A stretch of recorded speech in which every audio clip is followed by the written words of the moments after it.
Alright, we should be live. Microphone looks good.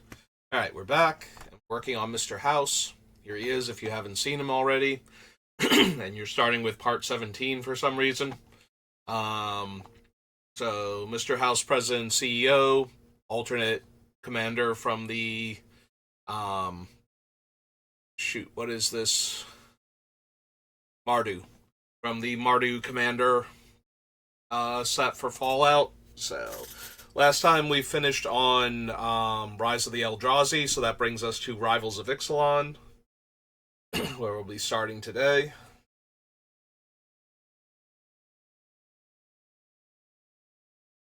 Ray desperately needs some water, apparently. Alright. Angrath the Flame Chained. Yeah, that's not really anything I need. We are mostly looking for fun treasure cards at this point, I feel like. Or things that positively interact with artifacts or tokens. Should fulfill our needs, so. Yeah, the more cards I select for Mr. House, the more he just looks like an insane um tokens matter artifact build. Like, he's got so much going on. I don't know that we would actually need Brass's Bounty.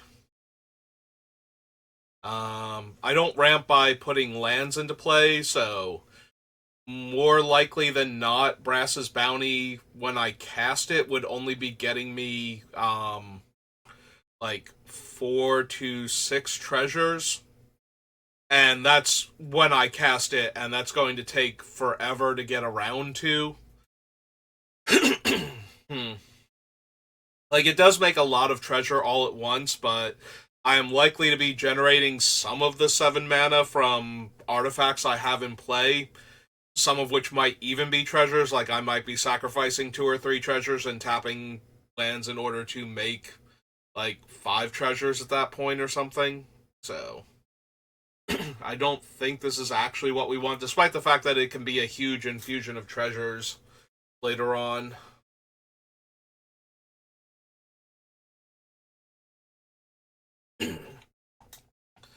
um, Rebooter, no. Champion of Dusk, no. Dark Inquiry, the Dead Man's Chest. No, no, don't need Dire Fleet. Dusk Legion. Lenda's fine, but not really what we need. Elenda works a lot better in an Aristocrats deck where we are intentionally sacrificing our creatures. And while we can do that in this deck, we are mostly sacrificing artifacts or putting more artifacts into play. So the fact that she can make a decent number of tokens all in one go is helpful, but I think the other Krankos are doing a better job if I want non artifact creature tokens. If I decide I need that type of effect, they're doing it better than she would be in this build. I don't need Golden Demise. Hell no. uh, nope. No. Raptor. Path of Metal. Pirate's Pillage.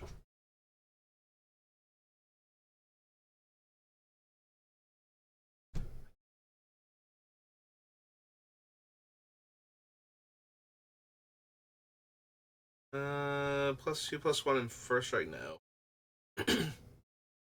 Need Shatter, Silverclad Ferocodons.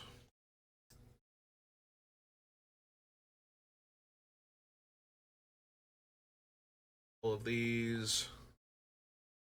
That's the one that has double strike. Yeah, that. It's a one counter new. Really need Tetsamok with all the other things that we have.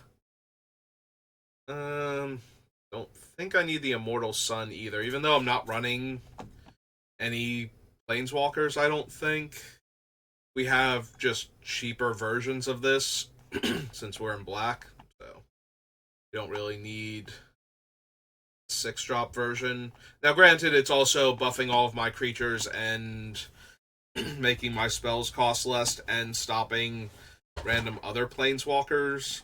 So, none of that is terrible, but none of it is necessary either, so. Tomb Robber, no. Twilight Prophet, no. This Hunger, Voracious Vampire. Nope. No.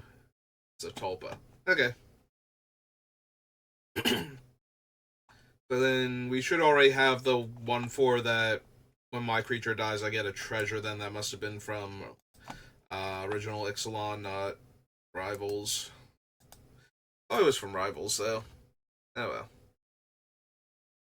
After Rivals comes Saviors of Kamigawa, which, as a set that predates Treasure, doesn't have an artifact theme, and is one of the less good third sets, which third sets were always kind of iffy.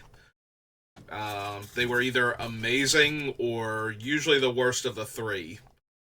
So, I'm sure we will find tons of cards, though, given all those qualifiers in our Saviors of Kamigawa list. None of those cards will make it into our deck, but we will find tons of cards, because it's got like 100 and some odd cards, so we're going to see a little over, like 3/5 of them. Yeah, I don't need Choice of Damnations. Death Knell Tommy, no. Descendant of Gilmoro.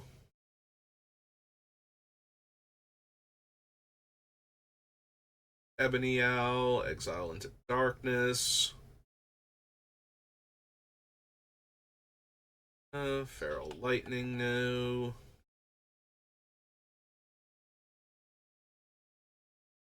Don't need the hands. Hidetsu's Second Right, no. Mora. You control get +2/+2 of flying and fire breathing. Nope. Zuka the Ruthless. Infernal Kirin. Chamber. I'm sorry, not Inner Eye, Inner Fire.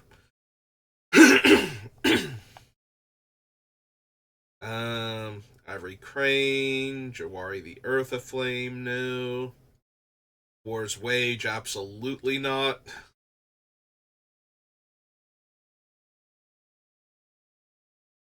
Yeah, it got printed as an additional way to keep artifact decks in check in Standard and from residual Mirrodin craziness. Definitely not the card I want for my Artifacts Matter. My commander is an artifact.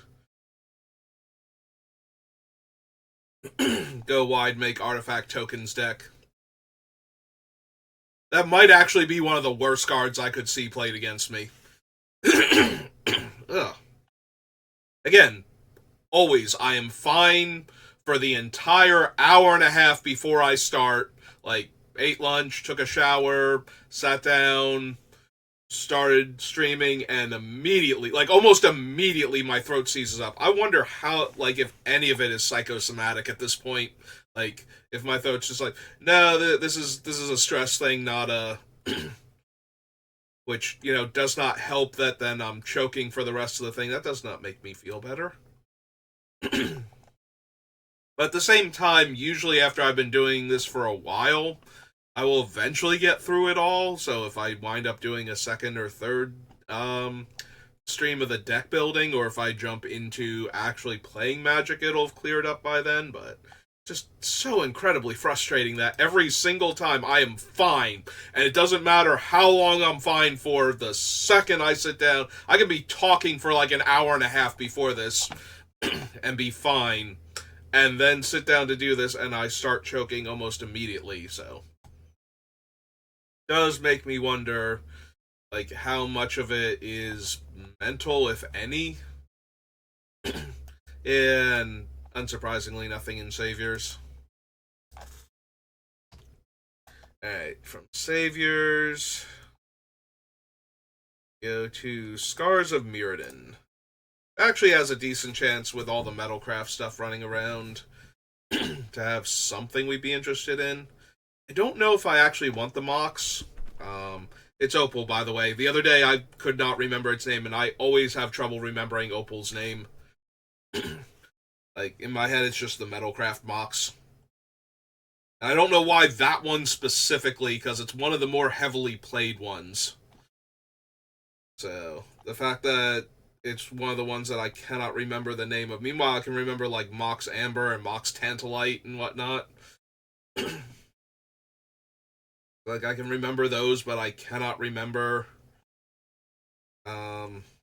Mox Amber, even though it's probably outside of the original Mox, and I think it's the most heavily played one now. I'm not 100% sure on that, but I believe that's true. Anyway. Let's find ourselves some cards that we want. Bloodshot Trainee, Carnifax Demon, Cerebral Eruption, Merrick Mass, don't need the Cajun Clasper Engine, Steel Axe, no, Dispense Justice, Speth Terrill. To me, it's nice that she doesn't destroy tokens, but the rest of her abilities aren't really doing anything we desperately need, so... So I think we already have Cut to Ribbons and Death to the Deathless. That being said, like, I don't know which one of them should be our Mass Drain spell, so it's possible we want Exsanguinate.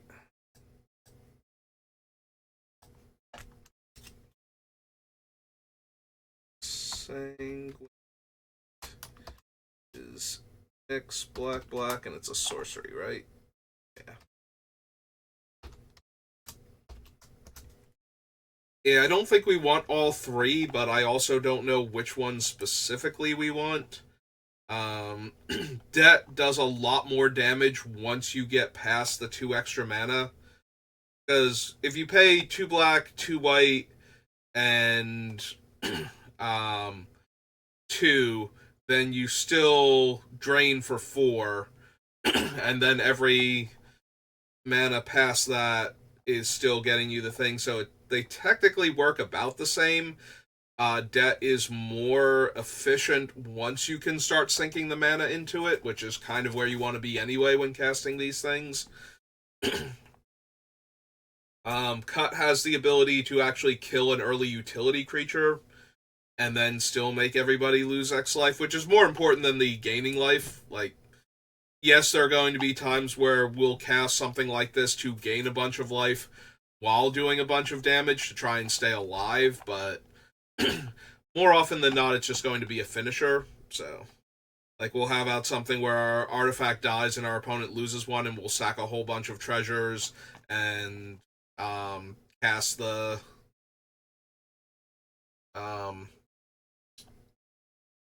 cast the debt or cast the exsanguinate, and they'll just lose the game outright. Sorry, it just occurred to me that we should have already gone through Mirrodin, and I don't remember adding what's his name, Disciple of the Vault. I might have to go back and add that, because I don't think I realized how incredibly focused on the treasures coming in and being sacrificed and how important that was going to be to the build at the time. I was just thinking it's more resources that we're creating. So we do need Vault, Disciple of the Vault.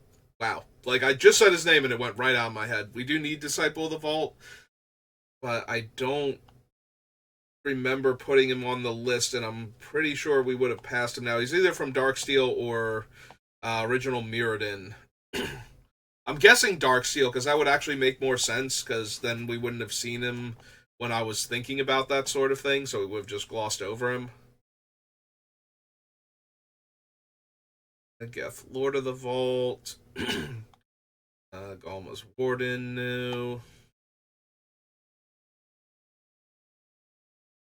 Idol, Goldmere. Don't actually need the Artisan. Nine Clock, Heavy Arbalist, Horizon Spellbomb can't run. Horde Smelter Dragon. Yeah, it's another one of the... I kind of don't want to see this card. This one's not so bad because we make so many things. Like, yes, it can destroy our commander, and that would be super obnoxious, but it's not going to be able to blow up enough of our artifacts while we look for a removal spell so that we can replay our commander and not have to deal with that thing anymore. The Rebirth, Off of the Hammer, Arbiter, new.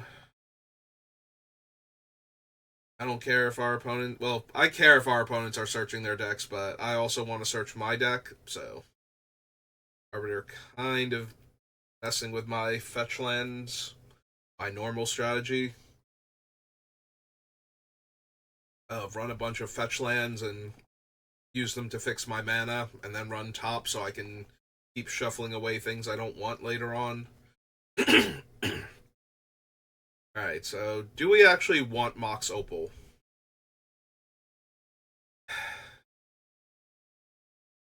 I don't think we need it.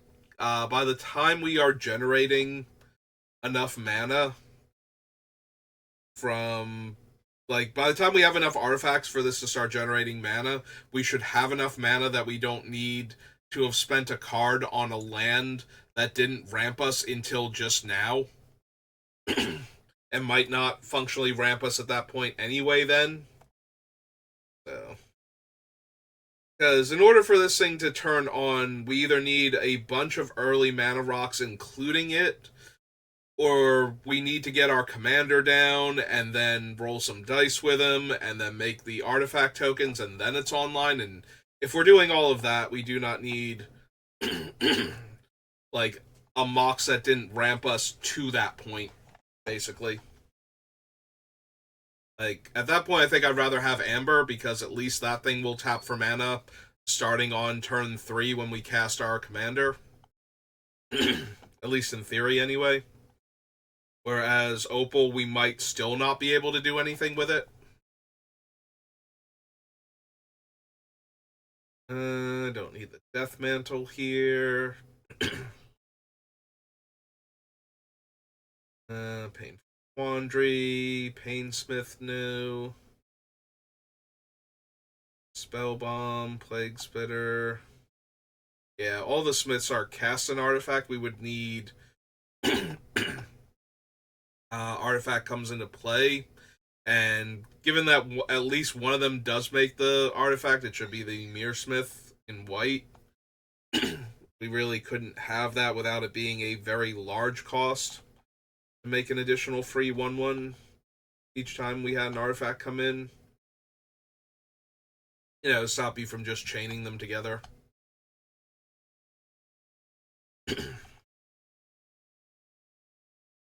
Skin Render, Skittles.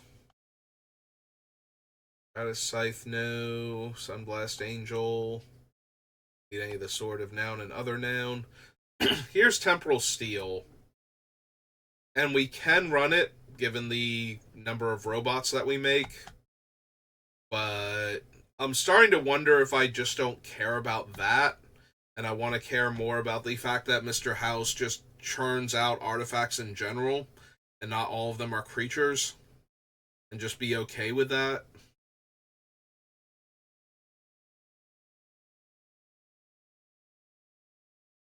Yeah, we're probably just supposed to be okay with that and not bother with Tempered Steel.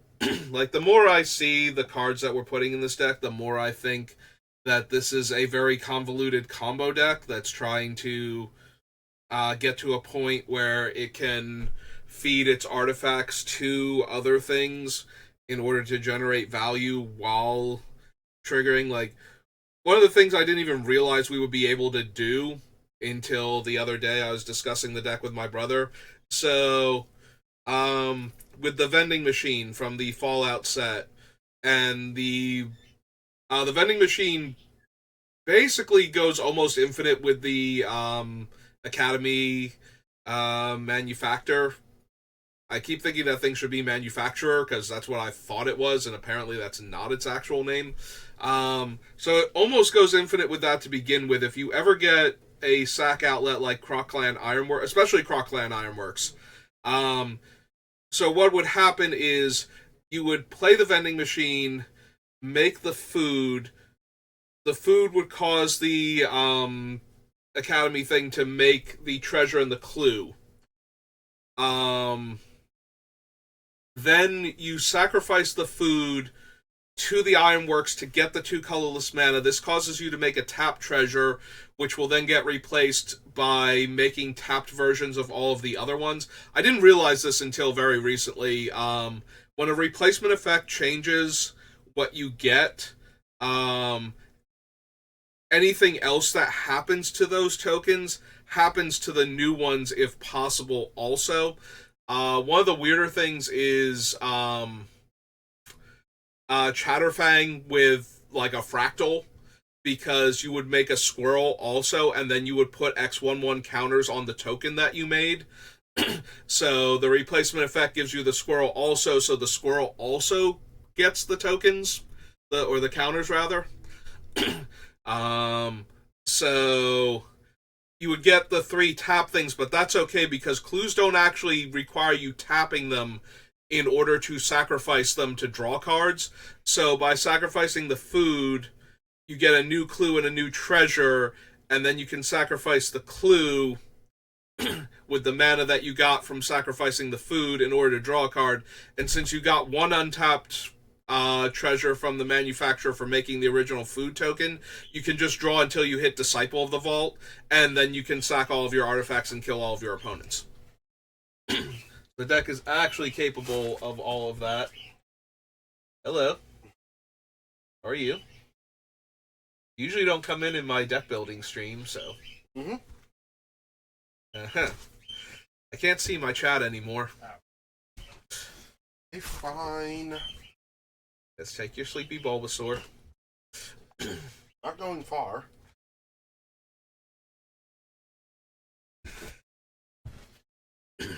So, yeah. So the deck is actually capable of doing a lot of degenerate things. I think when we finally build this deck, I might just focus in on the degenerate combo side of it. So, we don't really need cards like Tempered Steel. Also, I finally got an answer to my one question.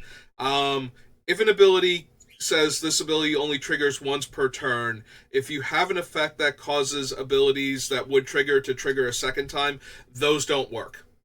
I forget what the exact situation I was where I was watching it, but it was on Arena, and the trigger did not happen the second time. It was something with the new set.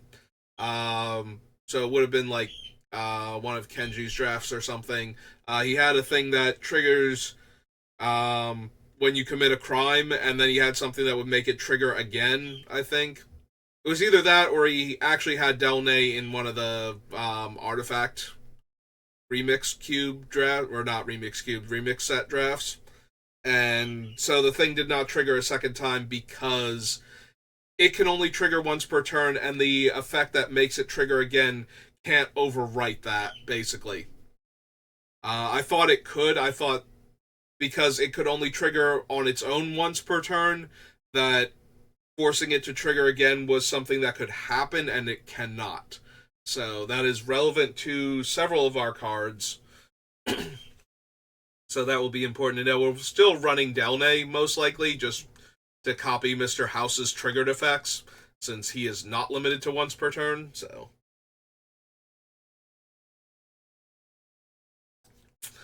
So yeah, so that is kind of where we're going with the deck, so that's why we don't need Tempered Steel. Even though we're making tons of robots, like, we are not really going to win by attacking with our robots, most likely. So things like Tempered Steel aren't going to be necessary for the deck.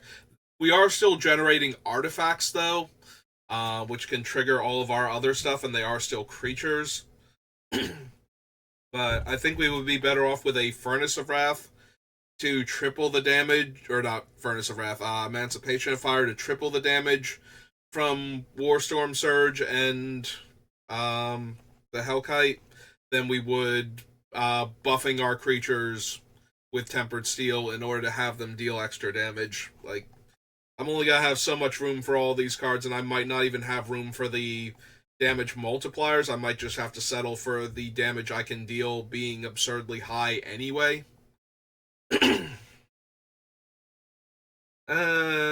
Do not need Vigil for the Lost. Not need any kind of life gain, really. Unless it's randomly stapled to something else I want. Alright, so that was Scars of Mirrodin. That brings us to Scourge. And then we get to do the secret layer drop. Alright. What high casting cost matter stuff am I actually going to run from Scourge? Because I'm thinking it's not going to be anything really from Scourge, but we will try anyway and make sure. Don't really need the decrees. The Decree of Pain is still fine as Wraths go, and the cycling on Decree of Pain is always fine.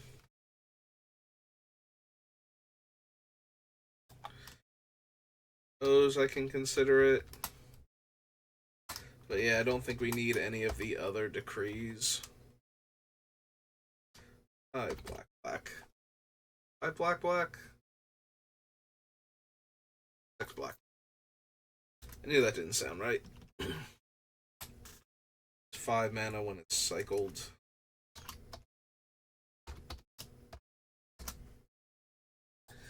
But yeah, we shouldn't need Decree of Annihilation.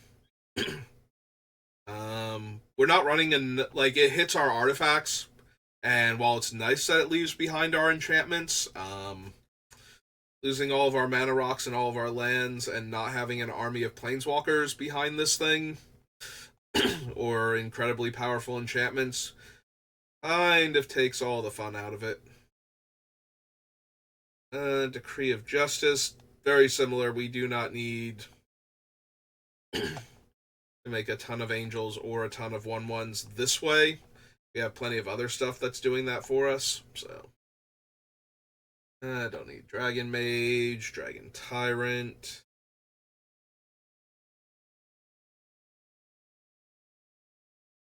Don't really need Dragon Storm either. We do have a couple of dragons that we really care about, but if we're going to tutor them up, we can just use Magda or, actual tutors.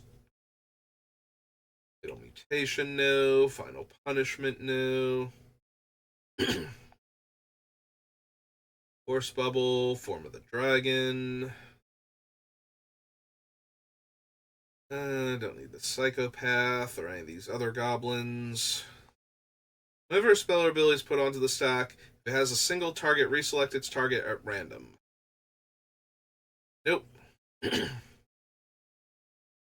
Conscience, Lethal Vapors. I do love me some Lethal Vapors. No, I don't think so. Don't need our commander dying and suddenly we can't get him back into play. And now we're not able to generate artifacts as quickly. Don't really need Siege Gang. Not even sure if we're running the Krenkos, so actually bothering with Siege Gang Commander seems questionable at best.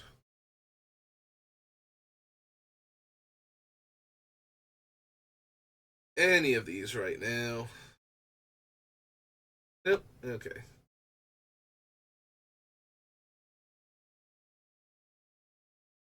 Gatherer, you can do it. There you go. Made it. Alright. So after Scourge was a secret lair, so we'll put Shadowmoor here, but we'll head over to Scryfall to do the secret lairs. White, black, red, and set is secret lair drop. And search for those parameters. And now we have to find the unique cards among the things that I will not recognize because of all their unique artworks. Prowess gains first strike until end of turn. Deals combat damage. You may cast a sorcery spell from your hand with mana value less than or equal to the damage without paying its mana cost.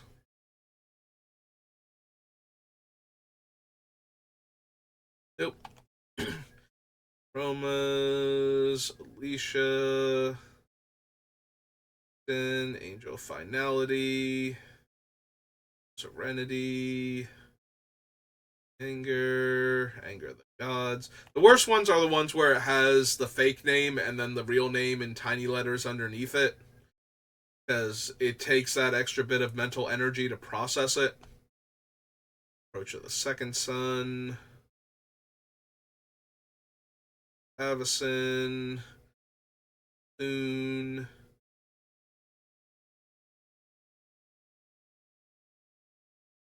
Ardent Angel. We don't need the Mind Flayer. We're not really stealing our opponent's stuff. This is the assigns damage based on its toughness. Don't need that. No. Blasphemous Act. No.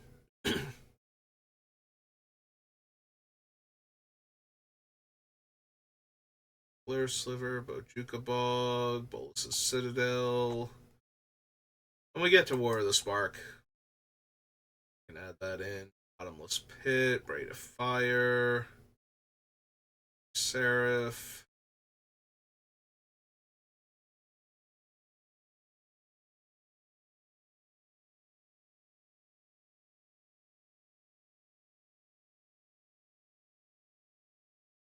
Chandra's.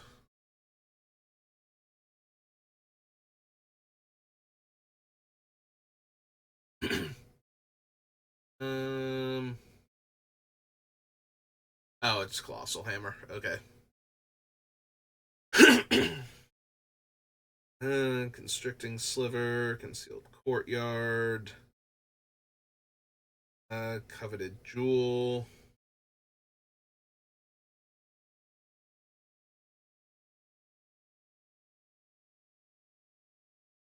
Cut to ribbons. Danitha variant. Or Dawnbreak Reclaimer. Oh, it's that thing, yeah. Death Shadow.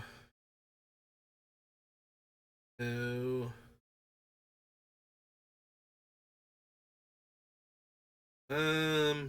Yeah, he's already silver bordered. I might have to build this guy for fun though, because I already have Nightmare Moon put together. So just choose a random non-land magic card name.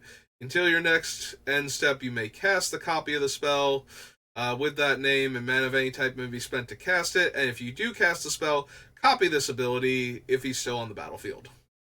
So, yep, that might actually be a thing that I do for funsies. I have no idea what the rest of the deck is going to look like, other than that I want to make sure I can generate the mana necessary to keep casting spells forever and ever. Sun's Champion, Emrakul Promised End, Ollie, Hunger. Oh, that's Exquisite Blood. Okay. A Felwar Stone, no. Oh, that is Field of the Dead. Menace Ward, sack a creature. +2/+0 for each treasure you control. Whenever one or more players sacrifice one or more creatures, you create a tap treasure token. This ability triggers only once each turn.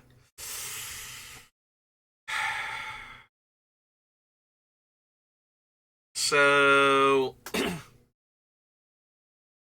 gets buffed by all the treasures we have. His evasion ability is almost negligible, not entirely, but he's certainly not at his best here. And the fact that he only gets a treasure once per turn.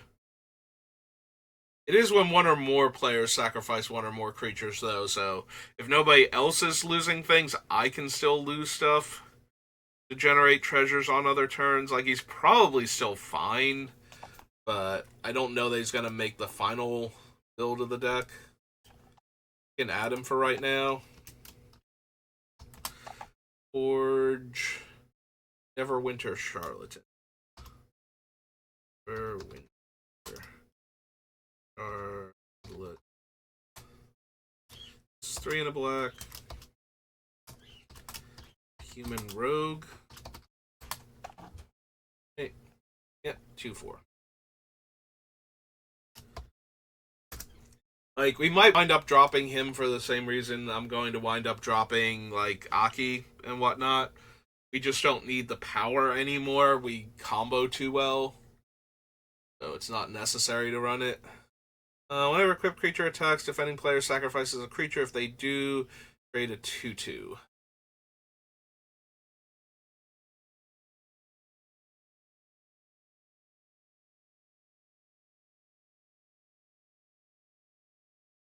Any of these.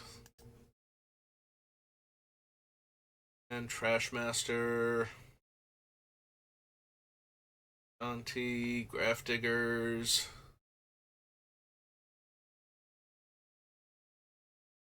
Renzo.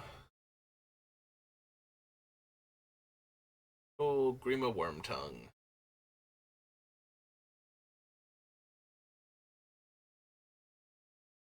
That is a Grim Tutor. Tap colorless, 4 tap investigate. You sacrifice 3 or more clues this turn, it transforms. Oh, god damn it with their upside down cards. When this land transforms into Havengold Mystery, return target creature card from your graveyard to the battlefield. When the creature put onto the battlefield with it leaves play, transform it back, and it is tap, pay 1 life out of black mana.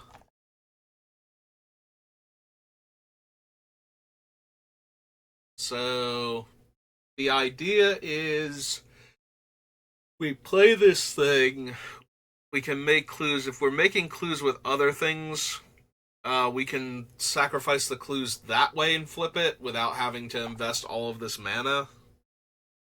I don't know how many clues we're making, though. Like, if we don't have the Academy thing out, I don't know that we're actually making clues with any consistency. So, I'm going to guess that we don't want to run that primarily for that reason. Like, yes, we can make other clues, like we can make the clues just using it, but spending effectively 5 mana a turn cycle to make a clue isn't really where I want to be. Olga is haste.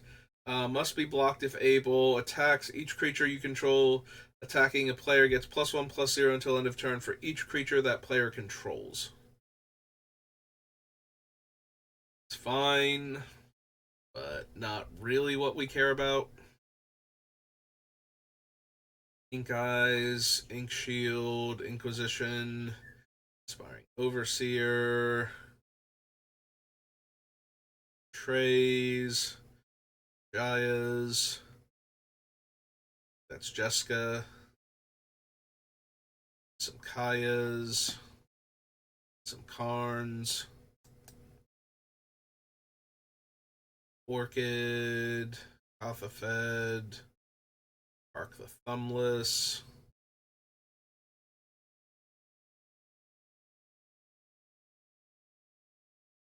Is 10th Street Kingpin. Nope. Lightning Bolt. Strike. Yana. That's Loxodon Warhammer.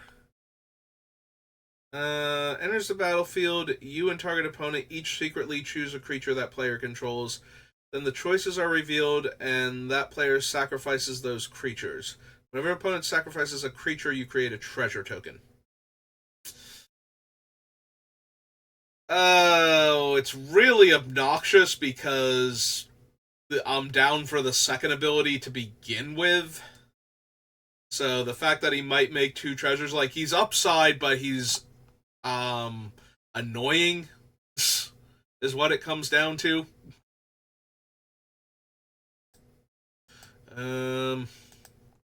I suppose we will consider him. So this is, I believe his name is pronounced Negan. Yeah, I've never watched The Walking Dead, so,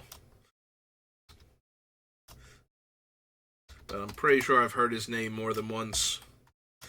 2 red, white, black. He is a human rogue 4/3. Human rogue 4/3.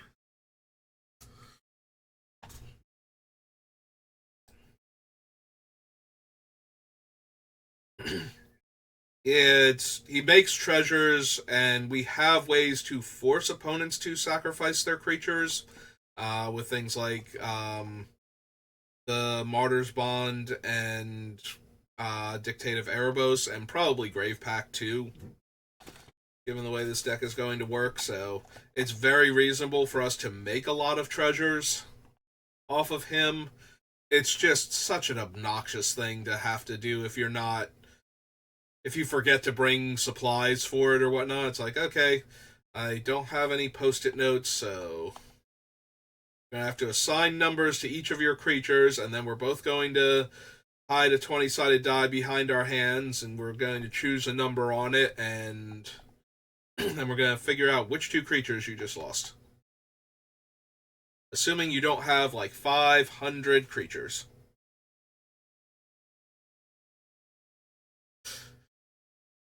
I'm sorry, I chose elf token number 375. So you have to sacrifice 2 elf tokens now.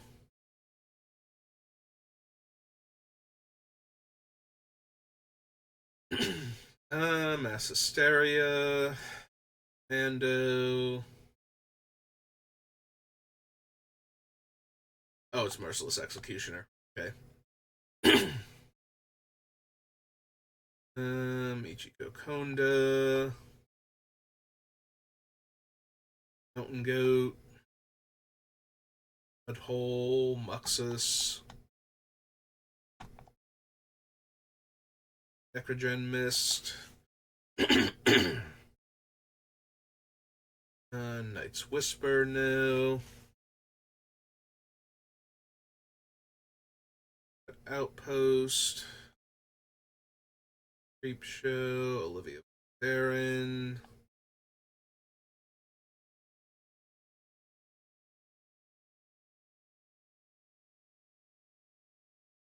No. Nope. Grasp, no. Price of Progress. It's Pure Steel Paladin. Queen Marchesa. Reign of Filth, no. Bat Colony. Reconnaissance. Assembling Skeleton.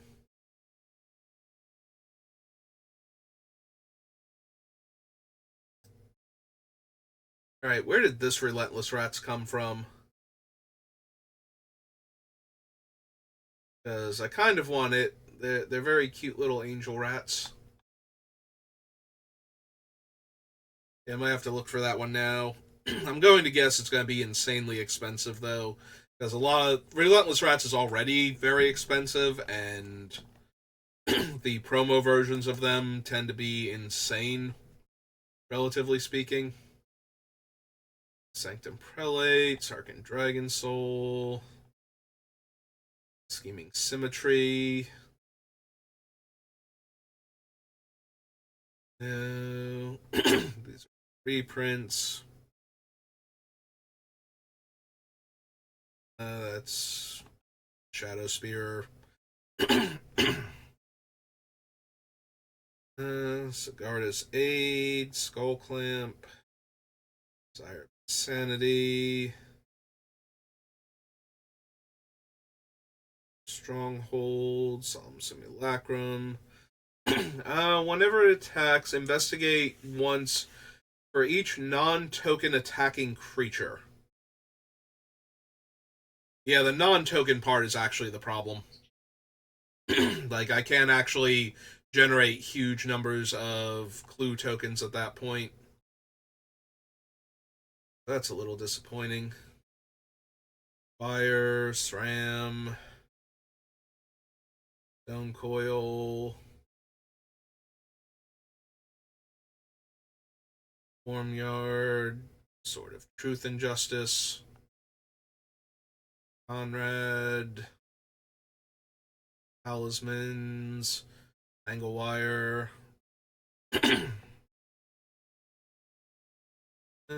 No, Thumber Shard. Enters the battlefield, deals X damage to each other creature without flying in each player, where X is the number of mountains you control, and then you can exert them to gain fly. Nope. The Meep is pay 3 life for ward. Whenever it attacks, you may sacrifice another creature. If you do, creatures you control have base power and toughness XX until end of turn, where X is the sacrificed creature's mana value. No. Not what I'm looking for. Tiny Bones Trinket Thief. He doesn't actually own a moped, so this isn't canon. But how awesome would it be if he actually did? Love Tiny Bones so much. His friendship with Rakdos is by far one of the best things Magic has done in a long while. Harbinger, Vile Smasher, Fierce. Ryu. Training. Discard a card. Ryu deals damage equal to his power to any target. If excess damage is dealt to a creature this way, draw a card. Think so. Instigator, Wasteland. Will is enters or leaves the battlefield. Each opponent may investigate. Each opponent who doesn't loses 1 life. You investigate X times, where X is 1 plus the number of opponents who investigated this way. Yeah, it's not really what I need. Double Strike. Auras you control have Exalted. No. Maru. That Zombie Token. Zulaport Cutthroat. And Zergo Helm Smasher. Alright. Actually, don't need to backtrack through all of these. God, that's so many pages of them. And so few unique cards, too. Alright. That brings us to Shadowmoor. Becomes black and gains fear. Apothecary Initiate. Yeah, Shadowmoor is kind of the opposite of what we are normally looking for, because it cares so much about colors on our things, and we're making so many colorless tokens. A lot less likely to find things, but a value less than or equal to the number of lands you lands you control, and reveal it and put it into your hand. Nope. Dyflin, Mentor, no. Moon Reflection, Cauldron of Souls, Chainbreaker, Cinder Bones,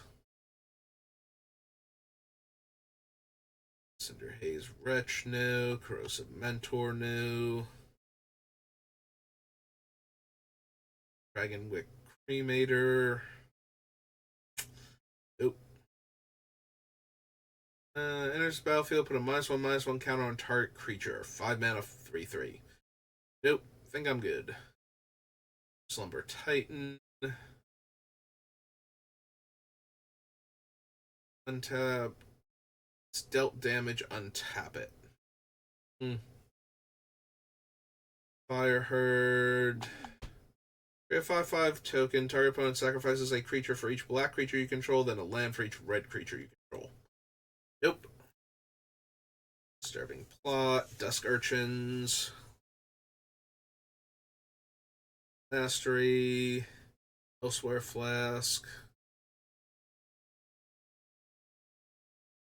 Creatures target player controls can't block this turn. Deal 1 damage to each white and or blue creature they control. Cast a black spell. Cast a red spell. Damage can't be prevented. Players can't gain life. All damage is dealt as though wither. Don't think I need that. Also, it's stopping me from gaining life randomly from Death to the Deathless and Exsanguinate, which might be fine if I'm trying to deal with any serious life gain, but past that, don't think so. So the Demigod, Flame Javelin, Fulminator Mage, no. Enters the battlefield. Creatures you control gain tap. This creature deals 2 damage to any target until end of turn, and it has Persist. Don't think so. I think there's one from original Ravnica that I glossed over that gives all of your permanents or your non-land permanents tap deal of damage, and that might actually be worth it, so we might need that thing too. If all of my treasures suddenly had tap deal of damage. Since I'm likely running Ghirapur Aether Grid and Sunshot Militia anyway, to allow them to deal damage. Don't need Grief Tyrant, Greater Auramancy. Boggarts. Blight, Inescapable Brute. Visitor's Snare. Prevent all damage. Target attacking or blocking creature would deal this turn. If it's black or red, destroy it. Nope. Intimidator Initiate. Of Stone, Kithkin Rabble, Field Dare, Null Spine, Patient. Yeah, the fact that you have to pay X for that is just very disappointing. I'd rather spend like 4 or 5 mana and have it be able to deal like 8 or 9 damage sometimes. With the right card discarded. Flying Wither, creatures your opponents control with counters on them can attack or block. It's really fun against the +1/+1 counters theme decks. Like, nah, your creature has a counter on it, just has to sit there now. Be quiet. All my creatures rumble around you. You have to be careful, though, that your guy doesn't die mid-combat and all of a sudden all their creatures can block again. Or, doesn't die end of turn and they untap and attack you with everything. Excavation. Mismeadow Skulk. Brawler Cohort, no. Murderous Redcap, no. Painter's Servant. Philippala. Each player may pay any amount of life. Repeat this process until no one pays life.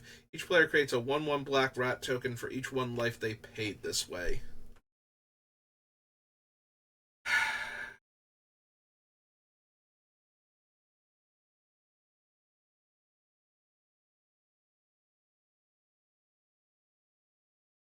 The question actually is, will I be able to set this thing up first so that way whatever amount of life I'm paying, it's lethal? Like, I need something like Perforos,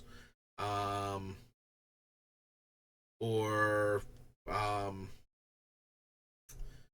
like anything along the lines of an Impact Tremors or a Warstorm Surge or something where my creatures coming in will deal enough damage that the amount of life I'm paying would be worth it.